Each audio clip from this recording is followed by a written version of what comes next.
Hello, and welcome to Integrating Social Emotional Learning into the Virtual Classroom.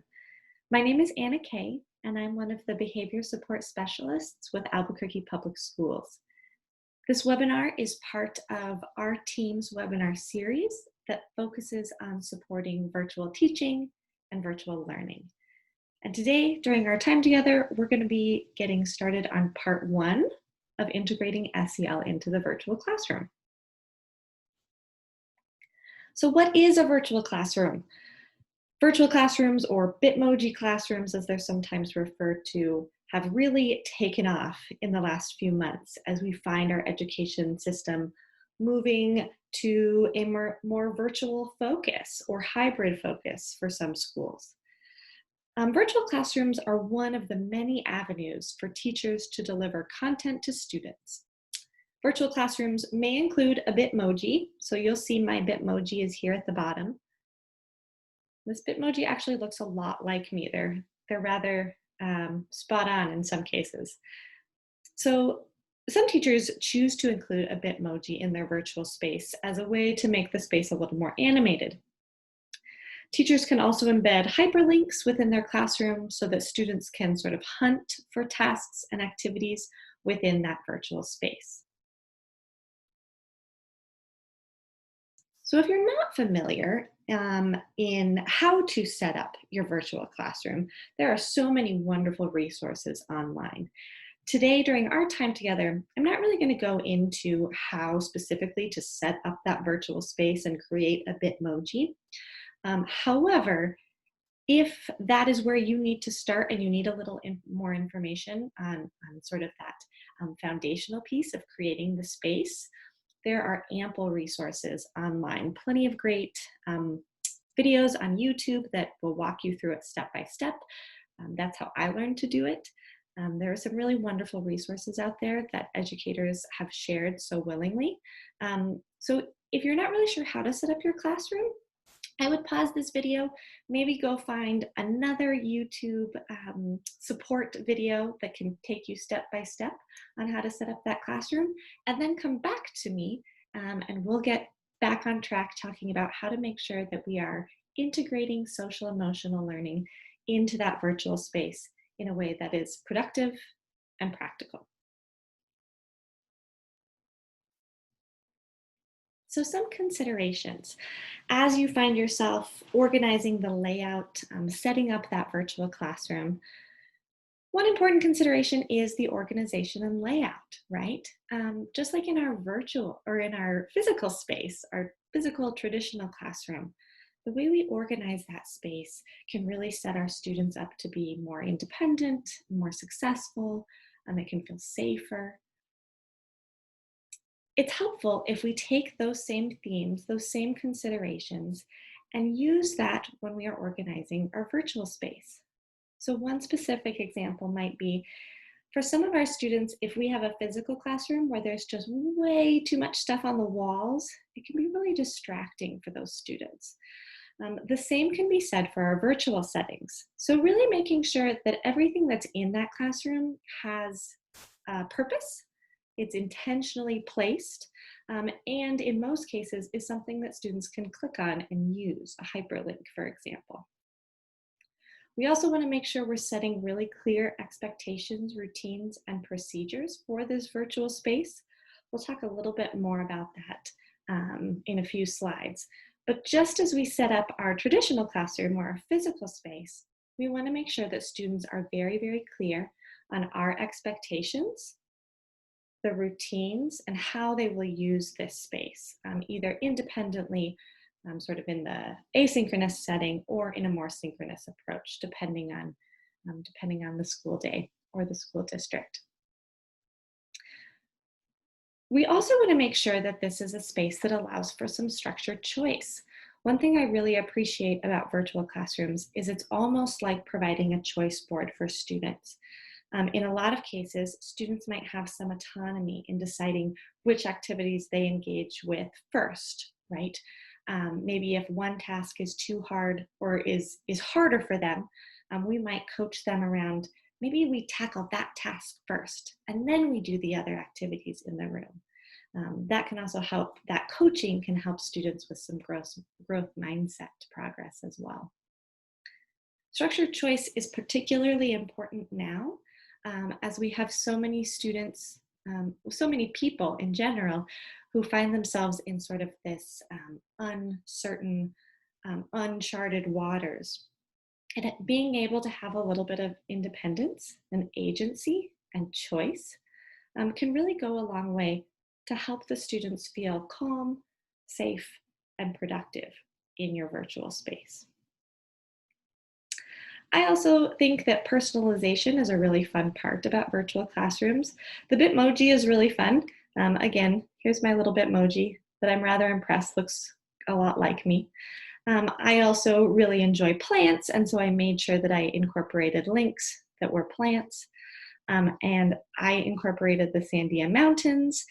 Um, this space really doesn't look all that different from my physical classroom. And for many students, sort of having that continuity between the physical space and this virtual space, not only is that kind of fun to create for the teacher, but it can provide some safety and some structure for our students as well. And also making sure we have a balance of academic and social emotional tasks. And we'll talk about that a little more as we continue as well. So leveraging this tool to build relationships. This is incredibly important. We know that as so many students find their lives sort of in flux right now, things are very, very different for many of our students, for many of us as well. And one of the defining factors in whether a student will have a productive and safe and successful school year is a strong relationship with their teacher. There's ample research behind relationships and how important strong supportive relationships built on strong, supportive, trusting communication patterns between teachers and students, and how much that really impacts students and their growth. So while these Bitmoji classrooms or these virtual classrooms are really fun, they are not a replacement for authentic relationships with our students and authentic interactions with our students. So I'm wondering if we can take some time to think about, how can I use this space to get to know my students better? What activities can I incorporate into my virtual classroom to make sure students have the opportunity to share themselves with me, whether through writing or drawing, or maybe a link to something that they can record and send to me? And then also, how am I making sure that I'm really creating intentional space where I develop those relationships with students, even if it's virtually, right, through that face-to-face screen time? So using the virtual classroom as a supplement to those authentic interactions and those authentic relationships that I'm building with students, either in small groups, one-on-one, or in some cases as a whole class. Also, how are we thinking about using this tool as a way to foster productive communication between peers? Like I said before, relationships are vitally important this year as so many students find themselves isolated. So it's really important that we maybe go out of our way, maybe really push our teaching in a direction where we can start to create more group work for students. Again, it's going to be virtual, but ways that students can interact virtually with one another, because it's really important they have strong, positive relationships with us as their teacher, but also with their peers, right? Because they need that peer support system as well.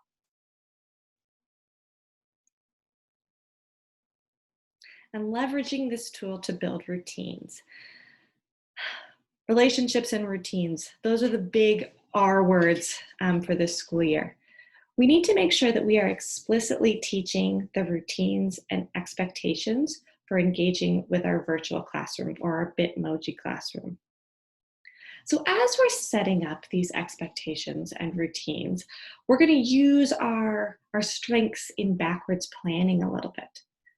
What I recommend is really thinking about, what experience do I want my students to have in this space?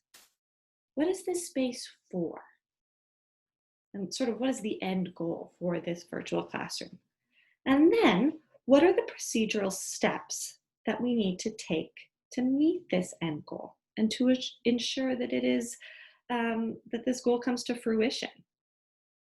So when we're thinking about those routines and expectations, thinking about that backwards planning, right? How do we get students there? And we get them there by making sure we're explicitly teaching the expectations.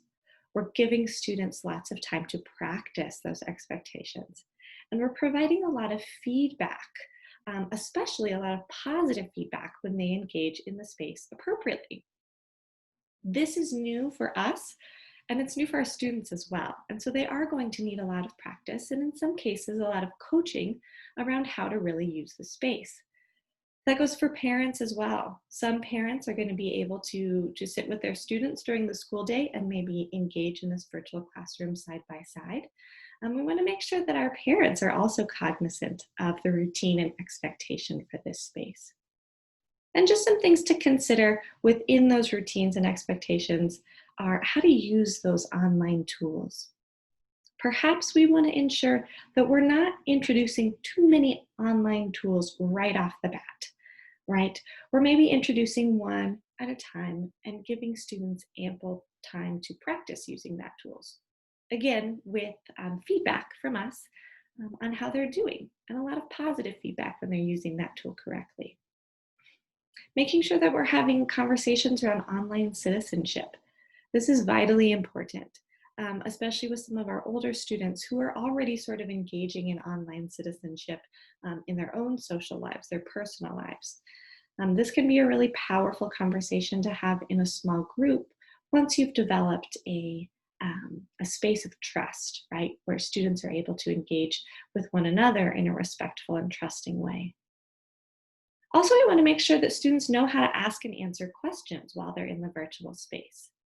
In some cases, a teacher may be working with another small group while the rest of the class is engaging in this asynchronous learning, right? This virtual space. So maybe taking time to consider, if I'm not going to be totally available to my students who are learning asynchronously, because I'm working with this small group, what are some tools I could use or some procedures to put in place so that students can ask questions, and then I'm able to answer them once I'm finished with this small group. Similar to sort of how we set up our small group time, especially in the elementary setting, in our physical classroom. One recommendation for this is using a tool called Jamboard. That's a really great way to just have a space, and if a student does have a question, they can write a little sticky note and it goes up on the Jamboard in this space. And then a teacher can return to it later and make sure that he or she addresses those questions. And again, making sure that we're incorporating that structured choice and agency as much as possible.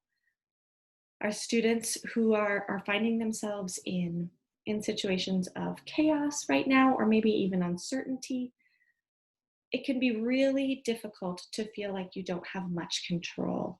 Many of us right now feel like we don't have a lot of control around what's going on around us.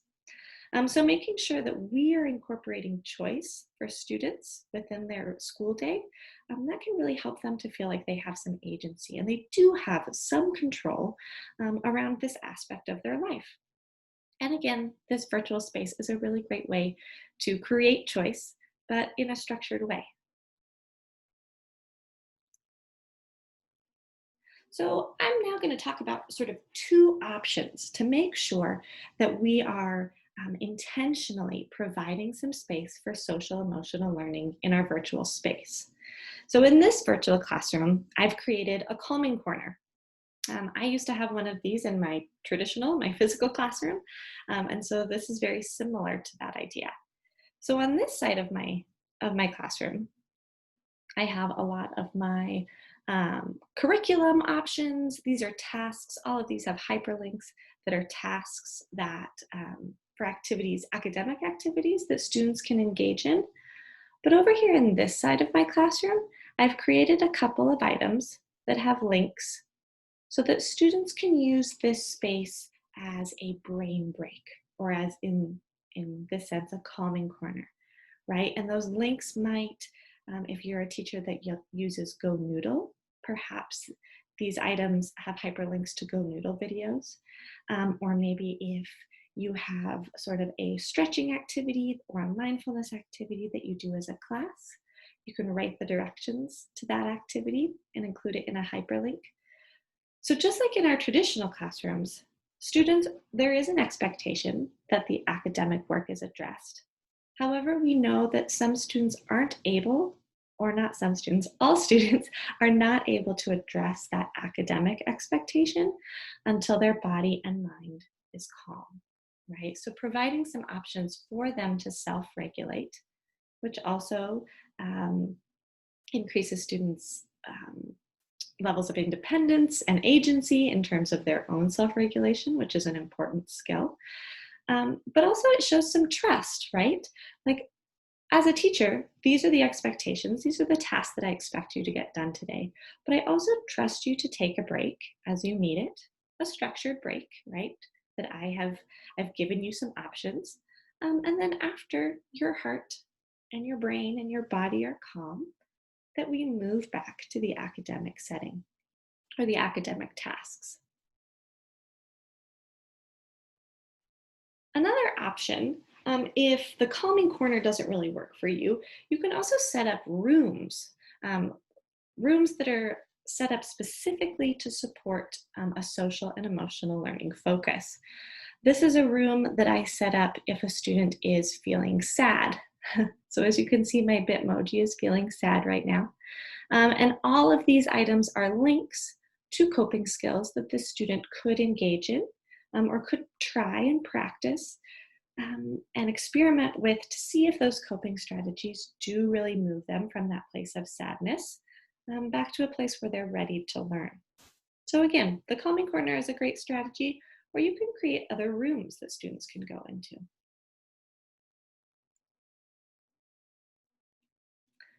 So we're almost to the end of part one.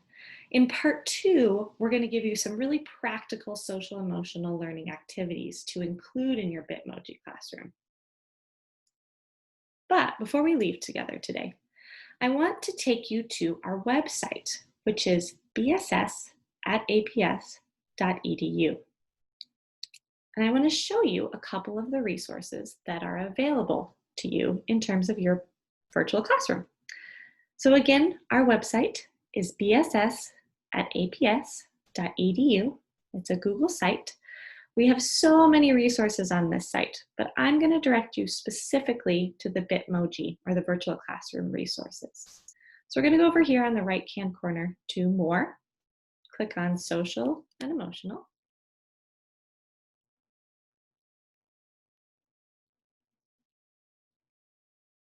And scroll down a little bit. And you'll see sort of right after this gray band, the first two resources are Bitmoji resources. So this first one is teacher resources. We created this Bitmoji classroom or this virtual classroom specifically for teachers. So if I go in here,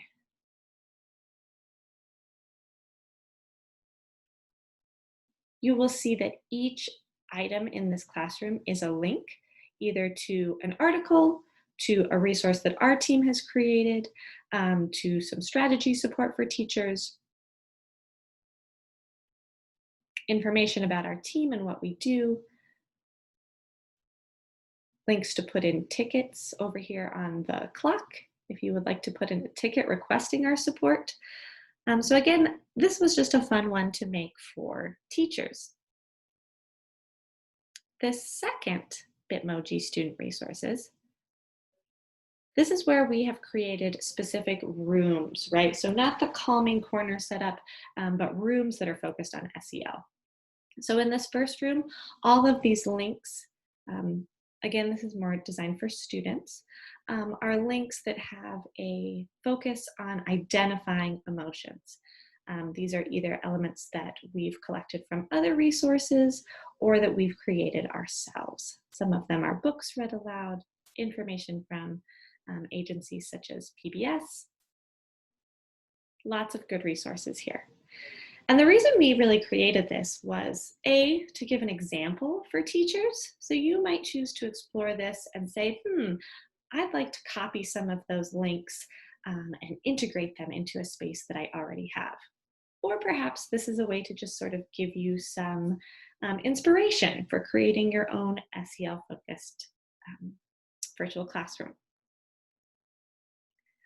The other rooms in this space, again, are those coping skills.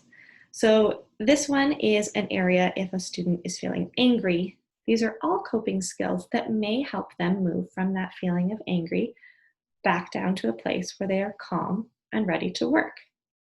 If you are a school that uses the zones of regulation, this can be a really great way to set up. Maybe this is the room that you go into if you're in the red zone. And these are appropriate coping strategies that you can use to get back into the green zone.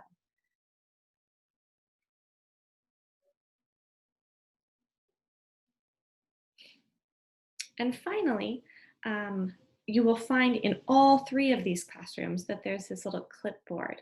And as you can see on our whiteboard, it says this is a self-check activity. After students engage in these coping skills, they can click on the clipboard, and there are a couple of prompts for them to either write or draw about their experience using those coping strategies. Again, this is designed to be sort of an inspiration for teachers to take and modify to fit their needs or to fit the population of students that you're working with. But our goal was really just to create a space that provided some inspiration for you.